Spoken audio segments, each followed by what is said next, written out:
So ito na boss yung yung tie rod end na binaklas ko.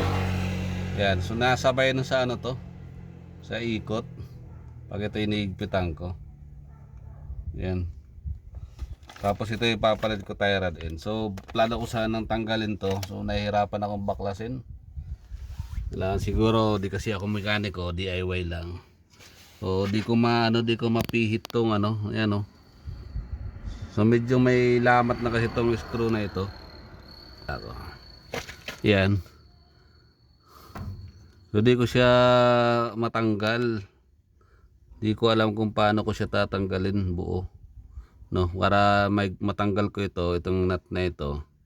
So higpit nung pagkakadali nung dating gumawa dito. So ginawa ko, tinanggal ko na lang to. Dito lang ako mag-adjust siguro. Susubukan ko kung kakayanin pa. Yan. Para mabatak ng konti yung yung gulong. Kasi nakain nga sa loob. Ang higpit tanggalin nito. Hindi ko alam kung paano yung klase higpit nito. Sinalagyan ko nga ng penetrating oil para lumambot-lambot. Yan, gusto kong matanggal to para mapihit ko paloob. Yan, para mapag-adjust na rin ako nitong tie rod. Yan Ngayon ko lang kasi nasilip to. So ako lang gagawa. Ito itapalit natin. Subukan ko lang dito mag-adjust sa kung kaya. Dito sa dulo. Tama ba ang ginagawa ko? So ito. Nag-adjust na ako dito. Tapos para pumasok ng konti ito. Tingnan natin kung hindi pilipit. Kasi pag pilipit yan, talagang obligadong baklasin yung ating tie rod buo. Gusto ko sana matanggal nga ito. Dahil ipitin ko dun sa aking gato para mabaklas ko ito. Ang tigas Ayan. Diba parehas lang naman ang ikot kasi niyan dapat Pag inikot ko ito pag pa loob, dapat lalabas yan. Ayan. So yan lang mga bossing yung update pagkakalas ko. Ayan. So ito napalitan ko na ito ng di ko na pinakita yung video nito, yung upper arm suspension. Tapos yung sa brake nito, brake pad, yung brake drum nito yan, inano ko na rin, ininis ko. Tapos yung nabulok na itong pinaka-lock dito. Naghahanap ako ng original na lock niyan. Wala akong makita. Gumawa lang ako, angle bar. Ayan. Angle bar ang ginawa ko dyan. So far okay pa naman. Matagal naman. So ito, ang init masyado dito sa pwesto ko. So subukan ko ulit tanggalin to mga bossing. So yan. Yun lang pinakita ko. So ilalagay ko rin ito mamaya. Ito nga tie rod. Yan talaga pagka DIY lang Wala kasi tayong budget pang ng mekaniko. Ayan Ito yung tie rod end. So wala na siyang meron na tong laman na grasa sa loob. Yan, mura ko lang nabili ito, pair lang, nasa 580. Yeah, so pwede na rin. Kaysa dito bibili ako nasa 1,000 na yun, mga 1 to siguro 600 ang isa. Yan. Susubukan ko kung kayang mabatak pa loob. Kung hindi talaga obligado ako magbaklas nito.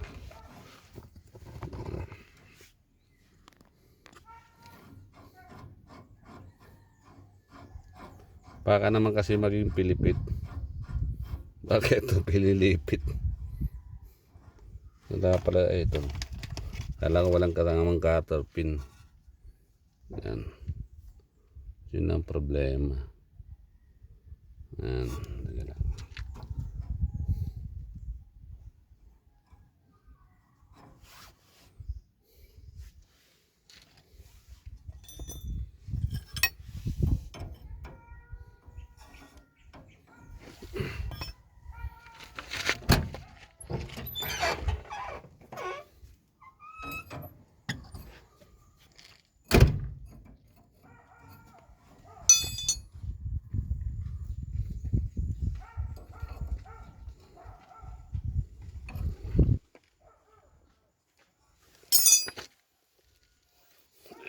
subukan natin kung hindi pilipit ang pagkakapya. Yeah. Mahirap pag walang taga-video talaga. Yeah.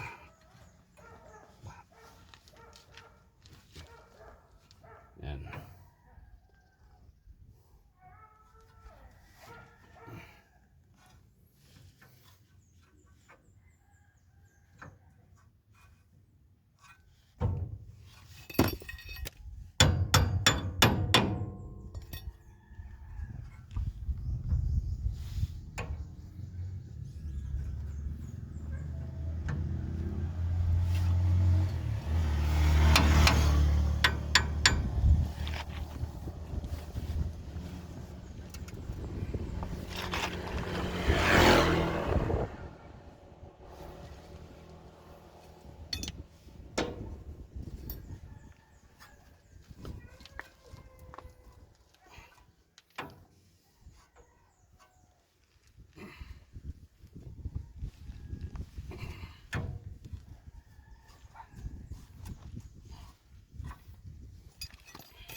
Panggap.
Hirap din pala pasok to.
So yan boss, hirap pala ikabit yan, pero parang tingin ko ay piki.